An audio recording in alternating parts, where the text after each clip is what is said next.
esas 4 preguntas obedecen, digamos, a algunas de las preocupaciones que tenemos como Red de Estudios Críticos Latinoamérica, pero a su vez a pensar un diálogo entre el sur de Europa y el sur de América, que ha sido un diálogo que sin duda alguna ha repercutido, digamos, en lo que es Podemos y en la experiencia misma de Íñigo, de su reflexión. Y la primera pregunta que les quiero hacer es una pregunta un poco salida del tono académico, del tono político y más llevada al tono académico, y es esa pregunta de cómo pensar estos vínculos entre el desarrollo de la teoría crítica, ¿cierto?, y el ejercicio mismo de la organización política, es decir, cómo se construyen estos vínculos, de qué forma se han construido y cómo la experiencia misma del desarrollo político latinoamericano y la experiencia naciente de Podemos ha creado una nueva forma de organización del pensamiento, pero a su vez una forma de organización política distinta. Entonces, en esa medida quisiera como preguntarles así de manera concreta cómo esta vinculación entre la producción de teoría crítica transforma de manera definitiva la forma de hacer política, si eso existe, si eso sucede, si eso no sucede, o no sé cómo lo vean. Esa es una pregunta, una primera pregunta que me gustaría discutir con ustedes. No sé quién quiere empezar, si tal vez Íñigo o Santiago o Luciana estaría bien.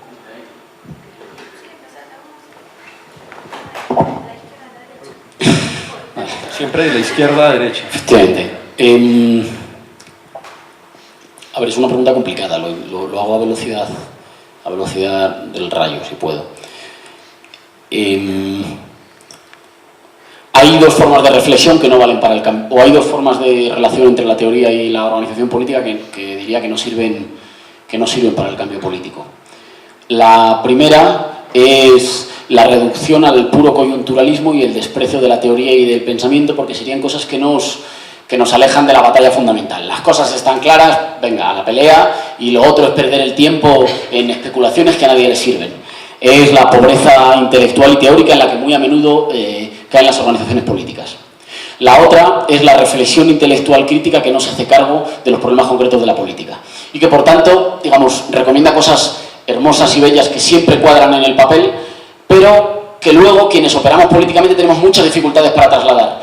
Y a menudo los intelectuales que no hacen el esfuerzo de mancharse te dicen, bueno, sí, yo te digo cómo deberían ser las cosas. Luego a ti te toca, digamos, como yo diseño coches de Fórmula 1, a ti te toca en lo concreto arreglar la grasa y las tuercas que no funcionan en un motor concreto. Creo que la única relación productiva en este sentido es la de obligarse a pensar desde el umbral, obligarse a pensar con un pie en la práctica política. Y la práctica política siempre es imperfecta, siempre lidia con contradicciones, siempre lidia con cosas feas, y el que no quiera hacer eso tiene que dedicarse a la religión, pero el que quiera militar políticamente tiene que aprender a que trabaja con lo feo, con lo oscuro, con lo imperfecto, con lo fallido, pero al mismo tiempo obligándose a sí mismo a pensar siempre un poquito más allá. Y ahí me parece que hay una figura que es fundamental, que yo le llamo traductores, pero que en realidad son lo que Gramsci llamaba los intelectuales orgánicos. Un intelectual orgánico no es un señor que dice cosas muy complicadas o que se llama a sí mismo intelectual. Es alguien que hace permanentemente un esfuerzo de ser un traductor.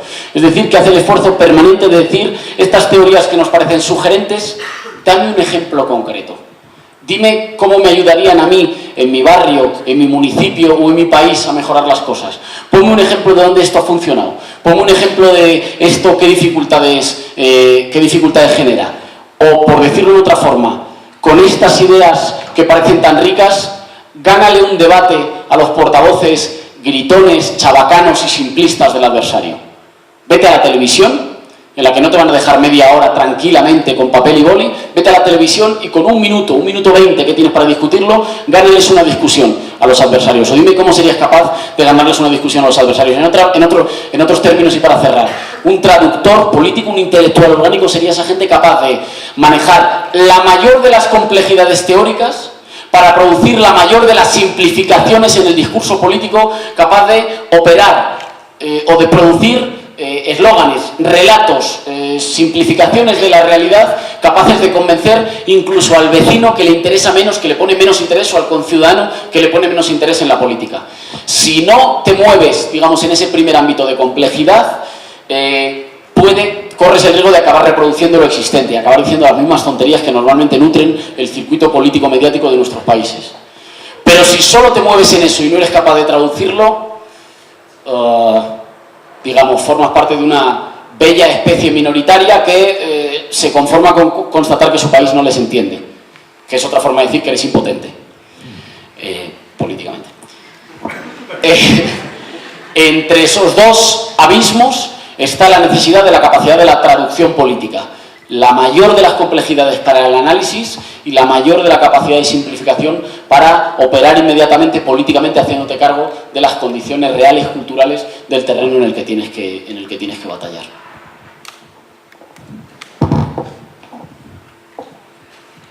Gracias.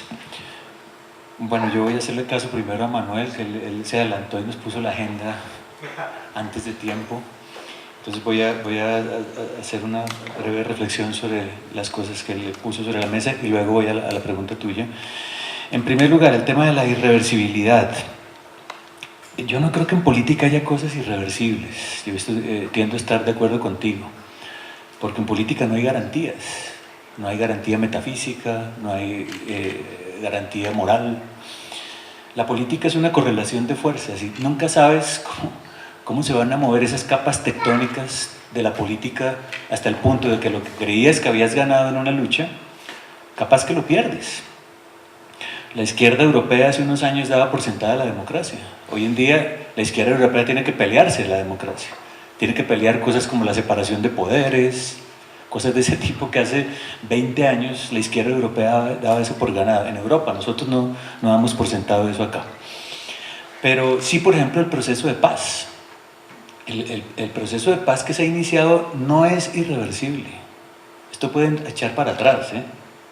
Esto puede revertirse y eso tenemos que entenderlo. Y me parece a mí que uno de los retos que tenemos en Colombia es tratar de hacerlo reversible hasta donde podamos. ¿Y cómo podemos hacer eso? Disputando el sentido común. Acá hay una serie de valores antidemocráticos muy asentados en el sentido común. Y sobre esos valores antidemocráticos es que ciertos sectores de la sociedad piensan que pueden hacer reversible el proceso de paz. Y puede que lo logren, ¿eh? O sea, el hecho de que hayamos llegado hasta donde hemos llegado en Colombia con este proceso no significa que la hemos ganado, ¿eh? Esto puede echar para atrás. Entonces yo creo que hay que intervenir muy fuerte en ese punto. En cuanto a la crítica al desarrollismo, yo también tiendo a estar de acuerdo con Manuel. A veces hay una idea muy purista de la izquierda, creer que cuando la izquierda gobierna o cuando la izquierda comanda algún proceso político, eso tiene que ser perfecto, ¿sí? Que la izquierda tiene que separarse de la derecha porque lo que hace la izquierda está revestido de algún tipo de aureola. No es así, no es así. ¿Con qué cara o con qué cinismo podemos reprocharle a Lula, por ejemplo, haber sacado de la pobreza 40 millones de brasileños, es decir, gente que a veces que no tenía ni para las 3 comidas diarias y que ahora pueden contar, digamos, dentro de la clase media? ¿Cómo podemos reprocharle eso a Lula diciendo que lo que generó eso fue crear una nueva clase de consumidores y favorecer la economía capitalista? ¿Cómo podríamos reprocharle? Claro, hay más mercado, como dices tú, hay más logros democráticos, pero la política es contradicción. A veces no se pueden tener todas las cosas, no se pueden. Entonces, cuidado con esta lectura purista y moralista de la izquierda. Bueno, en cuanto a la pregunta de Hernán, la relación entre la teoría crítica, digamos la reflexión universitaria, académica, y la realpolitik, la política real. A ver, no habría que confundir las dos cosas, diría yo. Digamos, yo digo que la teoría política, la teoría crítica es importante porque nos permite ser autocríticos, nos permite discutir las cosas, pero estoy de acuerdo con lo que dice Íñigo. A la hora de hacer política uno no puede ponerse simplemente mira, bueno, primero miremos el concepto de democracia. y tienes 10 minutos, desarrollas el concepto de democracia, después miremos la relación entre democracia y hegemonía. No se puede, no se puede. Tú estás en un ámbito político, te la lanza un periodista, te la lanza una pregunta en un plato de televisión, y ahí ¿qué haces? Ahí no puedes empezar a desarrollar los puntos que desarrollas en el seminario de filosofía. Entonces son dos registros distintos, no estoy diciendo que no tengan que ver uno con otro, pero son registros completamente diferentes. En el REC, por ejemplo, nosotros somos gente que viene de la universidad, y viene, no sé, 4 universidades de pronto de Bogotá. Somos gentes con privilegios, somos privilegiados. Al ser profesores, al ser muchos de nosotros tienen doctorados, pero miren, nuestro propósito no es creernos el grupo de los doctores. El REC es el grupo de los doctores que están queriendo tener una voz política en Colombia. No es verdad. No es verdad. Nuestro propósito no es querer acercar la academia a la sociedad civil. Nuestro propósito es acercarnos como académicos y como ciudadanos a asumir una responsabilidad en este momento histórico que está viviendo Colombia. Yo no estoy hablando por la Javeriana, ni Luciana habla por la Javeriana, ninguno de nosotros. Ahora, estamos tomando una herencia de acercamiento de la academia y de la sociedad civil que se hizo antes, hace un tiempo. En el Instituto Pensar, por ejemplo, donde yo estuve en la Universidad Javeriana, fue una apuesta importante de acercar la academia a la sociedad civil. Pero REC no está haciendo eso. REC no es acercar la academia a la sociedad civil, es acercarnos como académicos, pero sobre todo como ciudadanos, a asumir una responsabilidad en este momento histórico en el que estamos. Bueno, buenas tardes a todos. Quería comentar 3 ideas en relación con la pregunta de Alejandro y a ver si lo puedo entretejer con lo que vienen diciendo los compañeros. En primer lugar, me parece que con respecto a esta, ya que es una invitación a pensar teóricamente más que una cuestión de coyuntura, que igual siempre van de la mano, obviamente es una relación circular entre la teoría y la praxis política o la teoría y la organización política. Sin embargo, me gustaría resaltar algo que tiene que ver con lo siguiente, y es cómo la organización política o las experiencias políticas latinoamericanas permitieron generar una conceptualización o una teorización que se ha dado en llamar populismo, pero que luego, en un momento determinado, la teoría populista dejó de ser una explicación periférica para experiencias políticas periféricas, sino que por alguna circunstancia, en un momento determinado, esa teoría se formalizó. Cuando digo que se formalizó, quiero decir que se convirtió en un marco explicativo para dar cuenta de la política en general. Es decir, que se convirtió en una teorización que permitía generar inteligibilidad y explicaciones en lugares diferentes del sitio donde fue originada. Y ese aporte latinoamericano, porque es un aporte latinoamericano a un debate mundial, tiene que ser reflexionado con toda su amplitud. Y a esa teoría le podemos llamar populismo, la teoría de los enanitos verdes o como quieran llamarlo. Lo importante es este trabajo de autorreflexión latinoamericano por el cual hemos logrado empezar a generar pensamiento político, ¿no? Y que perdón, de pronto en Europa se esté debatiendo acerca de si la alternativa es el populismo de izquierda o el populismo de derechas, tiene que ver con que ha habido algo de la inteligibilidad latinoamericana, pero no porque estamos en un lugar de privilegio ni nada, sino que tiene que ver con una sensibilidad política para poder entender las coordenadas del capitalismo, en la que pudimos pensar determinados problemas que hoy son problemas a nivel, no me gusta mucho la palabra, pero a nivel global. Y eso es algo que me parece que tenemos que profundizar mucho más todavía acerca de esa reflexión. Y luego, una segunda cuestión con respecto al papel del intelectual, ¿no? Algo que decía recién Íñigo y que tiene que ver con el hecho de que el intelectual ya no es más esa especie de faro moral, ¿no?, que le indica a las masas a dónde tienen que ir. Y me parece que eso tiene que ver con las malas noticias de Occidente, ¿no?, un término que Jorge Alemán utiliza mucho.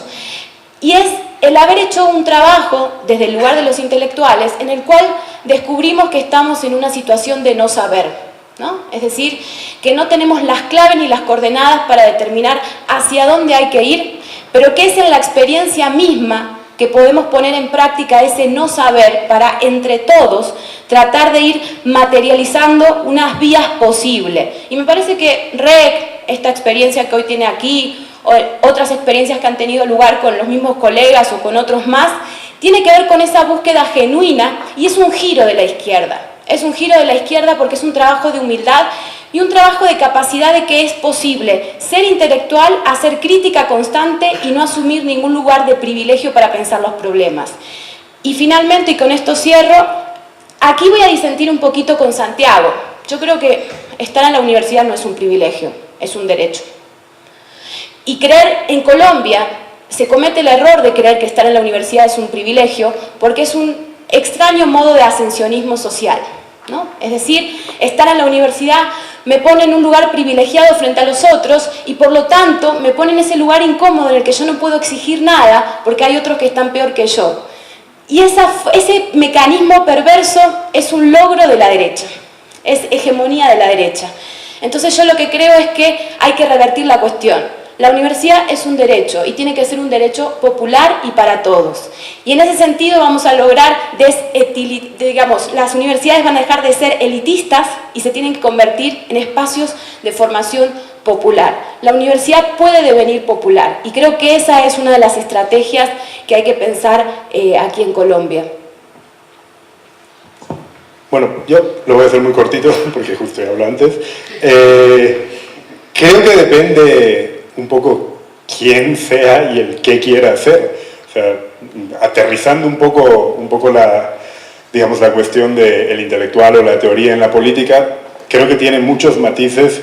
No sé, si eres parte de un proyecto partidario en la oposición, si eres un intelectual que es un ministro, si eres un académico que quiere intervenir puntualmente en política, si eres un académico comprometido pero que su límite para hablar son columnas de prensa. Yo en eso soy como muy pragmático, o sea, creo que no hay por qué buscar una fórmula de conciliación general. Creo que son dos cuestiones obviamente relacionadas, que encuentras más contradicciones en la medida que tu espacio, digamos, de enunciación es más complejo. Un intelectual como ministro tiene más contradicciones que uno que escribe solamente una columna en El Espectador, y si esa columna en El Espectador se dirige a un proyecto que están construyendo en la oposición, yo creo que tiene más libertades que si esa columna quiere apoyar a un gobierno del que él es o ha sido parte. Me parece que obviamente probablemente el ejemplo más paradigmático de intelectual en la política en América Latina o en casi cualquier lugar es Álvaro García Linera, que yo creo que lo resuelve bastante bien. No lo digo porque sea mi jefe, pero yo creo que lo resuelve bastante bien, y que yo creo que además en cuestiones prácticas, por contar una anécdota que me parece que ilustra un poco lo que quiero decir, si tú ya estás metido en una cuestión política de gobierno, de toma de decisión, y tienes que aterrizar y ser, como decía Íñigo, el traductor, porque no solo es que en la tele no vas a hablar media hora primero de qué es la democracia para luego decir tu opinión. En una bancada de diputados del MAS tampoco puedes empezar media hora, Álvaro nunca empieza media hora introduciendo cuestiones conceptuales y de ahí va a la cuestión de la ley. Por ejemplo, cuando nosotros aprobamos el año pasado, parece una tontería, pero creo que ilustra bien lo que quiero decir, el año pasado en mayo, de identidad y tal. Eso podía resultar a priori una cuestión muy compleja en una bancada de mayoría, digamos, campesina o de sectores populares, ajena a eso.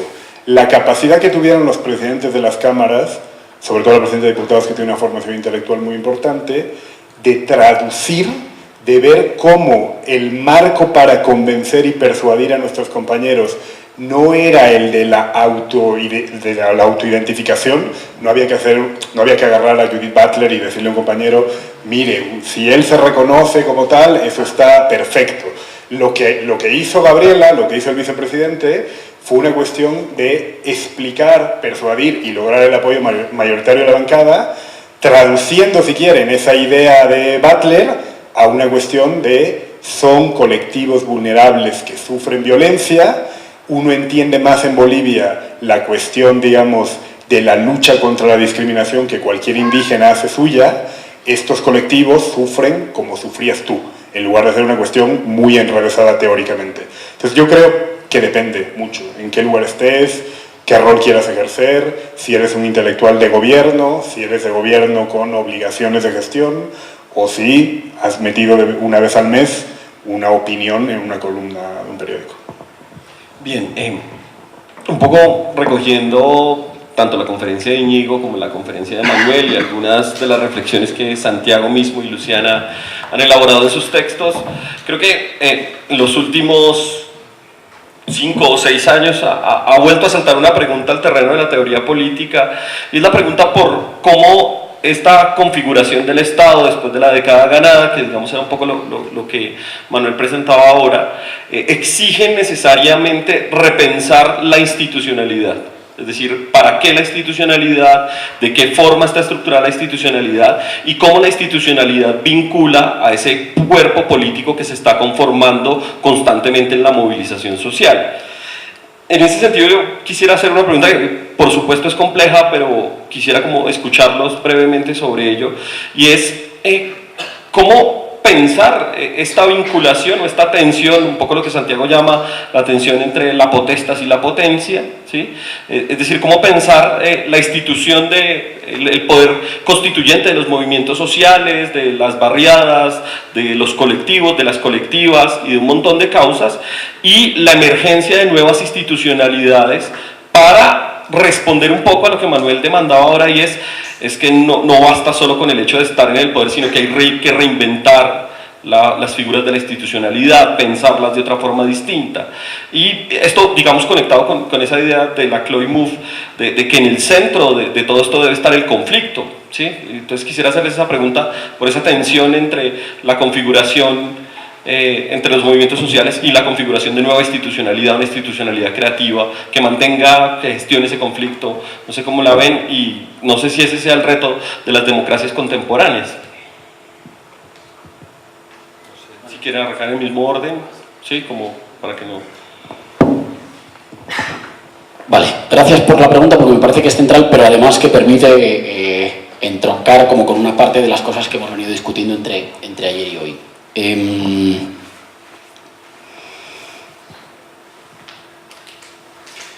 Ayer discutíamos, y hoy Manu lo retomaba en una parte de su intervención, una cosa que podría parecer que solo tiene interés en los países que han tenido o que tienen todavía, aunque sea declinantes, gobiernos progresistas y que pueden verse amenazados por la posibilidad del retorno de fuerzas conservadoras o reaccionarias al poder, pero que es una cosa que alude al carácter mismo de la hegemonía, que es cómo hace uno para permanecer cuando pierde elecciones. No por algún tipo de afición a perder las elecciones o de creencia ingenua de que el poder estatal no es importante, sino por la constatación empírica e incontestable de que las elecciones se pierden. Y que por tanto no tiene sentido que construyamos una mirada política que no se pregunta por una cosa que siempre va a pasar. Digamos, como si te agobiara que llegara un examen y entonces no piensas en qué va a pasar el examen, pero al final llega. Bueno, en algún momento las elecciones se pierden. Es más, todas las experiencias políticas de signo emancipador o de pretendido signo emancipador que han querido cancelar esa posibilidad de que se pierdan las elecciones han acabado muchísimo peor. Así que en algún momento las elecciones se pierden y no hemos sido capaces de inventar nada mejor que nos salve incluso de los demonios de nosotros mismos. Así que para los procesos políticos o para los proyectos políticos con voluntad al mismo tiempo de expansión de la democracia y de socialización de la riqueza, o con una vocación democrática y socialista a la vez, el momento en el cual las elecciones se pierden es un momento, digamos, es incontestable que eso llega. Y sin embargo ha estado llamativamente ausente de nuestras reflexiones. Digamos, yo no conozco prácticamente textos, pero ni he presenciado, y créeme que he presenciado muchas reflexiones orales, en reuniones, en discusiones, en espacios abiertos o cerrados, de militantes o académicos, sobre, oigan, ¿qué va a pasar aquí cuando se pierdan las elecciones? Uno podría decir, bueno, ¿qué interés podemos tener? Y en ese sentido nos parecemos, de discutir en Bogotá o discutir en Madrid, ¿qué pasa cuando las elecciones se pierden si todavía no las hemos ganado? Bueno, creo que tiene mucho interés, porque creo que estamos hablando fundamentalmente de cuánto de alcance pueden tener los proyectos transformadores en el Estado capitalista. ¿Cuánto se puede transformar? ¿Cuáles son los límites? Y ahí reconozcamos que las tradiciones que se han reclamado progresistas o de la izquierda, en las últimas décadas, básicamente nos hemos lanzado unos contra otros el fracaso de la reforma y el fracaso de la revolución. Digamos, unos le decían, ven ustedes como no tiene ningún sentido cualquier vía reformista, como todas han salido mal, y otros les contestaban, ven ustedes como no tiene sentido ninguna vía revolucionaria cuando todas han salido mal. Es una discusión muy triste y es una discusión además que, digamos, que no nos aporta mucho.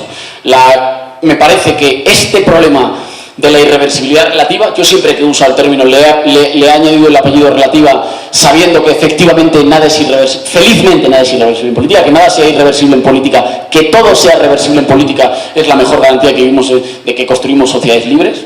Ojalá todo siga siendo permanentemente reversible, pero nosotros queremos anclar lo más posible algunas transformaciones que creemos que son beneficiosas para hacer vidas más sanas, más dignas, más libres del miedo, más libres de la violencia, más libres de la exclusión o de la carencia.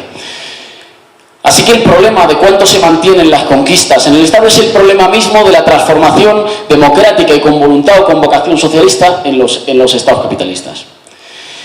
Y tiene que ver con el problema de la institucionalidad, en un sentido me parece muy cercano al que lo apuntaba, discrepo de algunas cosas como es normal, pero en un sentido muy particular como lo notaba Manu, en cuáles son las instituciones que gobiernan la vida cotidiana, porque muchas veces nos pasamos mucho tiempo discutiendo sobre las instituciones, digamos, que aparecen en el, no sé cómo se llama aquí, en el Boletín Oficial del Estado, atendiendo menos a cuáles son las instituciones reales que gobiernan la vida de la gente en el día a día. Digamos, no sé, las nuevas redes sociales son una institución que gobierna la vida de la gente. ¿Están sometidas al control del Estado? No.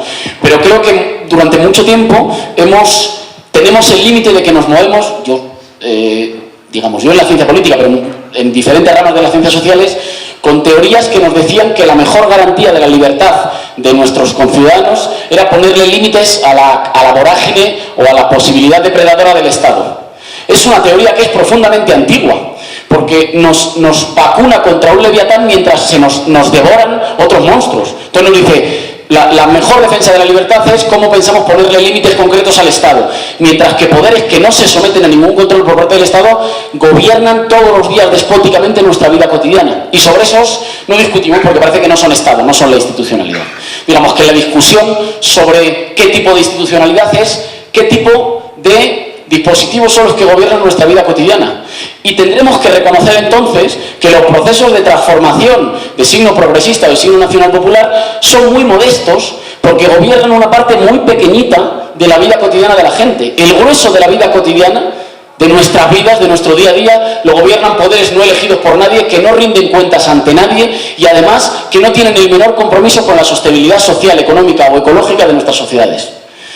Y por tanto los gobiernos patrióticos populares son gobiernos que son apenas una cuña progresista en un reparto de poder marcado por el poder de las oligarquías. Incluso en los momentos más álgidos de los procesos que miramos con simpatía y de los que aprendemos, estamos hablando de una lucha muy desigual entre gobiernos de signo progresista rodeados de fuerzas conservadoras que juegan a que todo salga mal y a que todo sea permanentemente reversible. Ahora preguntaba, o apuntaba antes, digamos, con esas cuestiones discutiendo la reversión, ¿por qué ha sido tan fácil en torno a esa discusión de si la derecha que viene es una nueva derecha, que se ha tenido que hacer cargo de alguna de las transformaciones, o es la de siempre que simplemente se calla ante algunos temas? Me parece que ahí la pregunta fundamental es,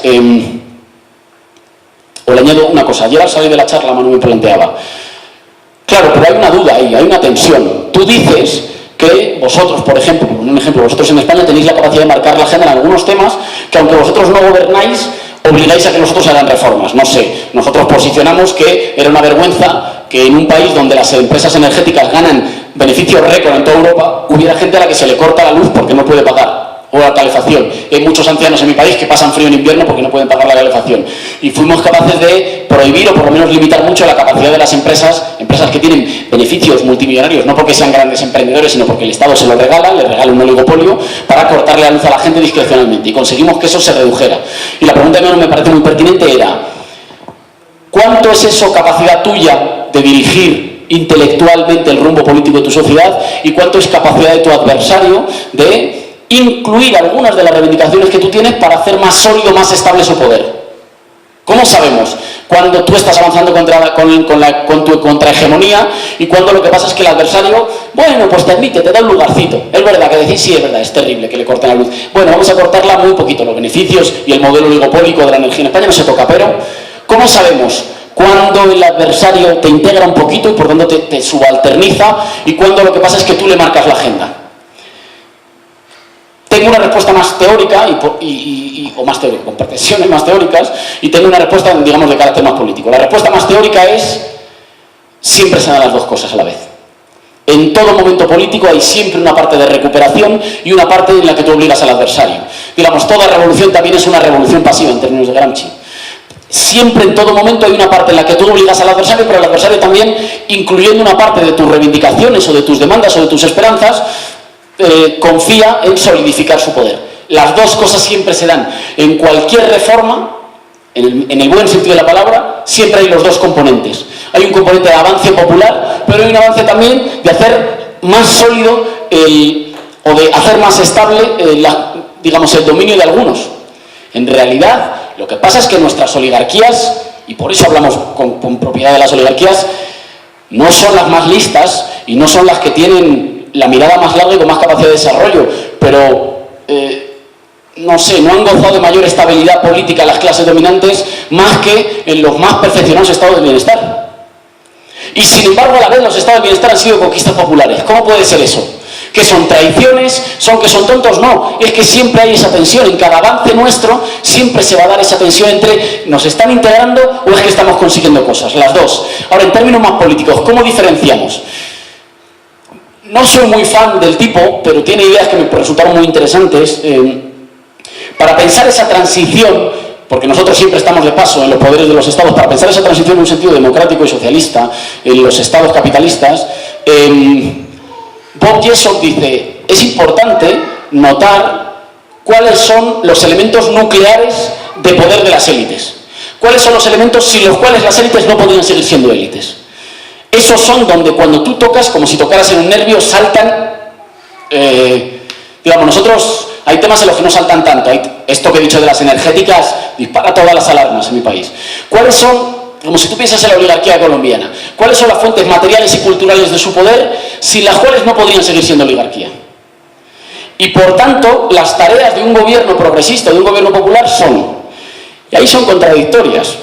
Por una parte hay que pulverizar esas fuentes de poder que no tienen ninguna legitimidad democrática. Digamos, las oligarquías no son oligarquías porque la gente las elija. Estoy diciendo una cosa que es evidente, pero que es relevante para pensar por qué vuelven tan rápido. ¿Por qué después de experiencias progresistas vuelven tan rápido? Pues porque los mecanismos por los cuales su visión del mundo se naturaliza como la visión del mundo del conjunto de la población son mecanismos que funcionan con independencia de lo que digamos en las urnas. El mercado, la explotación en el lugar de trabajo, las pautas de consumo, las relaciones sexuales, el ocio, el humor, a menudo funcionan no espontáneamente, sino gobernados por inmensos aparatos a los que les da igual. Nosotros votamos progreso, democracia y justicia social en las urnas y ellos reman hacia el otro lado. Con lo cual, incluso cuando pierden el poder político, siguen ahí, nunca se marchan. Nuestro plan B, para el caso de perder las elecciones, sería pensar qué tipo de aparatos, instituciones y sociedad civil concreta, no estoy hablando, digamos, de ideas, qué tipo de organizaciones, recursos económicos, cooperativas, aparatos, productoras de cine y televisión, grupos de música, qué tipo de entramado construimos para que incluso cuando perdemos las elecciones nunca nos marchemos, estemos siempre ahí. De igual manera que ellos hacen, pierden las elecciones y siguen siendo los dueños de la hacienda, incluso habiendo perdido las urnas. Bueno, hay que construir algo similar.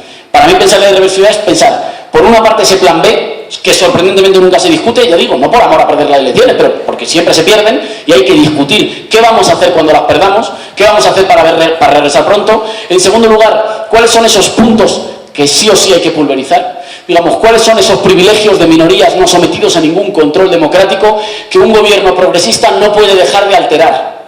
Pero no solo alterar porque eso facilite la redistribución de la riqueza o porque facilite unas políticas económicas más sólidas que permitan más crecimiento. Por ejemplo, en muchos países estaba en Argentina y contaban los compañeros cómo en un momento dado la recuperación de YPF no es solo una cosa de que le gustara nacionalizar, es que sostener las tasas de crecimiento de la economía argentina exigía que YPF invirtiera en el desarrollo del país, siendo que era una empresa que desde su privatización cada vez ganaba más e invertía menos en el país. Y por desgracia la única forma de garantizar que invirtiera más fue recuperarla bajo control estratégico del Estado. Eso te permite por una parte tener más margen para el gobierno y que te asfixien menos, pero por otra parte, amigo, cuando los otros vuelven un poquito menos fuertes, ¿eh? Es verdad que vuelven, claro, y es claro que es legítimo que vuelvan, como que ganan las elecciones. Si es que ganen las elecciones las fuerzas conservadoras es legítimo. Lo que no es legítimo es que condicionen el rumbo de nuestros países por poderes que le vienen de nacimiento o por privilegios de cuna o por privilegios de minorías. Esa es la parte no legítima. Y ahora el tercer elemento, y cierro con esto, es que me había quedado con ganas del otro. El tercer elemento tiene que ver con una contradicción entre que nosotros, los proyectos, digamos, nacional populares, tienen esa orientación, tienen que realizarlo, y por tanto tienen que asegurarse de cuáles son los engranajes que hay que cambiar, que tienen que cambiar de manos o que tienen que ser pulverizados y sustituidos por instituciones mejores para haber alterado de forma drástica el poder de las oligarquías, reconociendo al mismo tiempo que la población que nos ha votado no espera de nosotros grandes procesos de conflicto. Claro, eso es una contradicción muy complicada. Porque, paradójicamente, no han sido ninguna de las críticas por izquierda a los gobiernos progresistas latinoamericanos las que les han hecho perder elecciones. Las pierden por el otro lado. Digamos, no las pierden por... o sea, yo sí que creo que la pregunta del compañero es una cosa importante, no tanto por la cuestión del extractivismo, sino por la cuestión de, hombre, si tú dejas una economía más industrializada, será más difícil que ellos recuperen los privilegios solo recuperando, qué sé yo, la petrolera estatal. Y, por ejemplo, tú habrás generado una población que tenga más vinculación con el aparato industrial y con el desarrollo industrial del país que simplemente con la dádiva que proviene simplemente de volcar los recursos naturales. Digamos, la política social de los gobiernos nacionales populares, que es cojo el barril de gas o el barril de petróleo y lo vuelco. No es poca cosa, porque gracias a eso mucha gente ya no pasa hambre, y eso será una pequeña reforma, pero es más digamos que lo que han hecho los así llamados revolucionarios en los últimos tiempos, pero por sí misma no vale porque es más fácilmente reversible. Y dejar un país, por ejemplo, con la economía más diversificada, evita la concentración oligopólica y, por tanto, facilita que el bloque de poder que se construya sea más plural y en el que nosotros tengamos más posibilidad de negociar, de integrar. En ese sentido sí que me parece relevante, pero sabiendo esa contradicción de que es que nos han votado para otra cosa. Es decir, que pudiera ser que son gobiernos con una voluntad socializante que no han sido votados por eso. Y entonces, claro, todos los ejemplos que ponía Manu, que son muy buenos, son ejemplos de irrupción plebeya, pero ¿dónde se dice irrupción plebeya? En el mercado. Básicamente lo que pasa, digamos, no es que sean más ciudadanos la población de origen o de condición o de autopercepción mestiza o indígena, no, es que tienen más dinero y se van de vacaciones. Y como se van de vacaciones, hay una irrupción plebeya en los lugares donde hasta entonces solo se iban de vacaciones los amigos de Manu. No, en su mismo ejemplo, vaya, no. Manu no, porque estaba en España con nosotros copilando y trabajando, pero... y por tanto, esa tensión entre que tú sí que tienes que avanzar en cosas concretas, pero tienes que medir los avances, porque una muy buena parte de la población efectivamente quiere democratización del consumo, democratización de las pautas que te permiten ser ciudadano y una vida lo menos conflictiva posible. Con todo derecho. Y nuestras tareas es conciliar demandas y necesidades que no siempre son conciliables. Digo, en el papel siempre lo aguanta todo. Sí, libertad e igualdad no solo... No sé, yo empecé a militar en el anarquismo, con Bakunin, y libertad e igualdad no solo no chocan, sino que además se refuerzan mutuamente. Sí, pero a la hora de la verdad, de tomar decisiones concretas, pulverizar el poder de las minorías privilegiadas para construir un Estado más democrático, en el que incluso cuando pierdas elecciones el terreno de la irreversibilidad es más fuerte, el que has construido tú, y al mismo tiempo garantizar orden y una vida cotidiana satisfactoria y sencilla, no tienen por qué coincidir siempre. Los tenemos que hacer coincidir nosotros, sabiendo que no es lo mismo el mandato que recibes en el corto plazo, cada 4 años, que los objetivos que tú tienes en el largo. Te toca a ti librar esa tensión y conciliar por qué razón te votan y cuál es. Cierro rápido. La primera desmitificación que me parece que habría que hacer, sobre todo en América Latina, es aquella en la cual hay un relato que nos hace pensar que la derecha es la que ha creado instituciones y la izquierda o la tradición progresista siempre ha sido frágil en ese aspecto. Y creo que Manu, en su intervención, dijo algo clave que no solamente debe ser pensado para Bolivia, sino que debe ser pensado para muchos países latinoamericanos, a saber, quien ha creado instituciones ha sido el progresismo en América Latina, que muchas veces se ha dado en llamar populismo. Es decir, quienes realmente en América Latina le han puesto un freno al Estado oligárquico han sido las instituciones, han sido los estados progresistas o populistas de los años 30, de los años 40, de los años 50 y luego en esta famosa llamada década ganada. Es decir, hay que, desde la academia me parece y los intelectuales tenemos que ser capaces de poder romper con ese relato que es ficticio. Es decir, en Argentina Macri se llama republicano. Macri es lo menos republicano que podamos conocer en el mundo, salvo que por republicanismo entendamos destrucción de las instituciones, con lo cual caeríamos en un oxímoron. Pero me parece que la derecha nos viene ganando en una cuestión sumamente sencilla, y es aprender nosotros a decir en voz alta y de manera más fuerte, no que tenemos que construir instituciones, sino que el progresismo siempre ha estado construyendo instituciones en América Latina. Y eso es algo que hay que hacerlo desde la academia, y en eso no hemos sido lo suficientemente inteligentes por ese temor de la izquierda a pensar las instituciones, a animarnos a asumir que las instituciones es el dispositivo con el cual podemos llevar a cabo las transformaciones sociales. Y la segunda cuestión que me parece que hay que desmitificar es la pobreza con la que pensamos el término instituciones, como si fuera una especie de gran aparato homogéneo que, independiente del país en el que estemos, va a tener las mismas características. Creo que es momento de empezar a estudiar las distintas naturalezas de las instituciones. No es lo mismo una institucionalidad oligárquica como la que ha habido en América Latina y la que sigue habiendo en muchos lugares, como la que se está intentando instalar definitivamente en Europa, a las instituciones de carácter democratizador, porque las instituciones oligárquicas lo que intentan hacer es reducción de derechos, sustracción de derechos. Las instituciones democratizadoras lo que intentan hacer es ampliación de derechos. E incluso en las instituciones democratizadoras hay dos movimientos que ha habido históricos. Por un lado, entender la ampliación del derecho como concesiones, que es lo que se ha hecho en Europa en tras la Segunda Guerra Mundial para evitar el avance del comunismo, es decir, concederle derechos a la ciudadanía para que los rojos no se vengan a Europa. Y otra cosa muy distinta es entender las instituciones democratizadoras desde una lógica de la conquista de derechos, es decir, poder ampliar derechos desde abajo.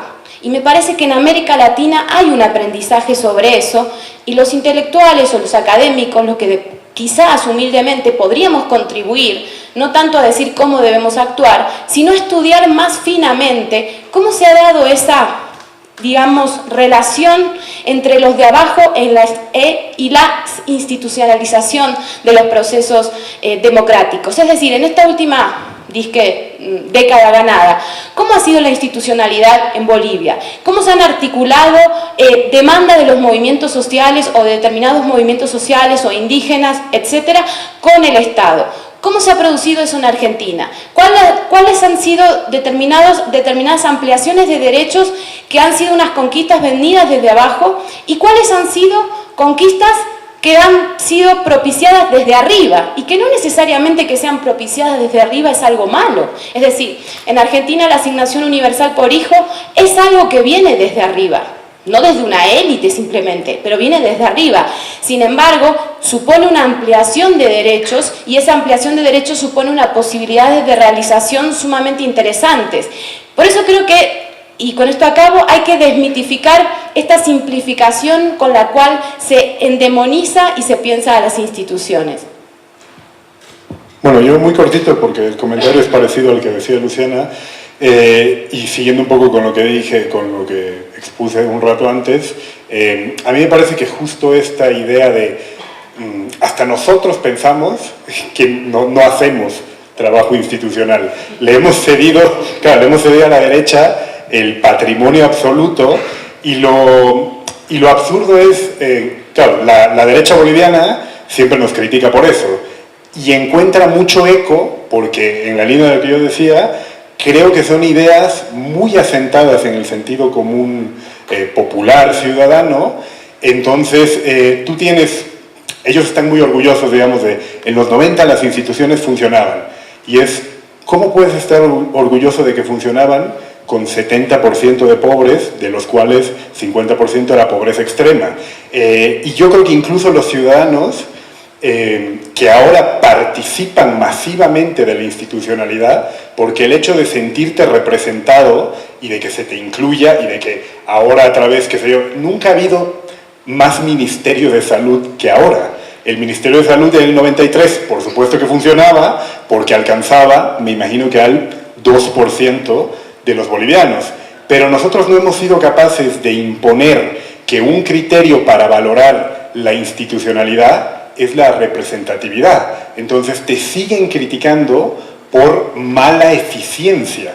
Y parece que porque ellos eran eficientes para pocos, son los que pueden hablar de las instituciones y no tú, que has hecho llegar la institucionalidad hasta un montón de lugares donde no había ni una posta sanitaria. Con eso no digo que tengan que funcionar mal, pero cómo tus mismos sectores te castigan porque no hay una eficiencia individual y no te reconocen el hecho de que por primera vez haya una posta sanitaria en los 339 municipios del país. Y a mí ahí me parece que es esas cosas que hemos dejado sin problematizar y sin discutir, y que ellos de manera más o menos natural se apropian. Y ya te digo que incluso nosotros decimos, sí, oye, lo de las instituciones, como que no lo hemos hecho muy bien. Y ahí es, como decía Íñigo, por eso pierden los gobiernos progresistas, no por la izquierda, pierden por la derecha, en la línea de que siguen madurando y apropiándose de ideas que tú has abandonado. Y claro, decía O'Donnell eso, ¿no?, de que las instituciones son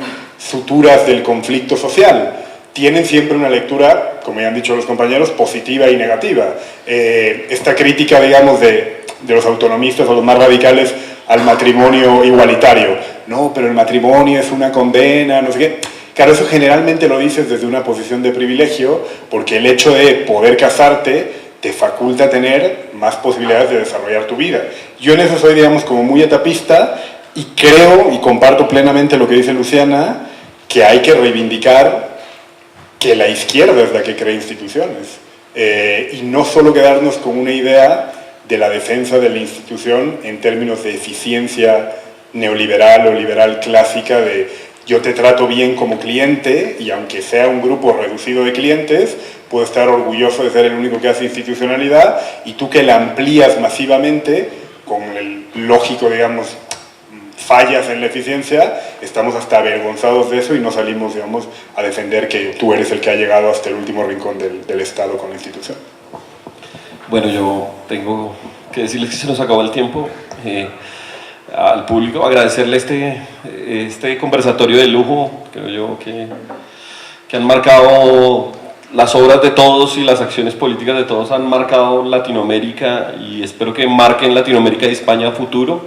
Le agradezco mucho a Íñigo, a Luciana, a Manuel y a Santiago estar acá. Les agradezco mucho por su presencia. Recuerden seguirnos en las redes REC Latinoamérica. Esto apenas empieza, este es el abrebocas. Esperemos que Íñigo vuelva, que Manu vuelva, y que podamos tener un diálogo mucho más fluido entre ese sur de Europa y el sur de América Latina y el sur de América, para seguir construyendo la ofensiva del sur. Y muchas gracias a todos y todas por estar acá.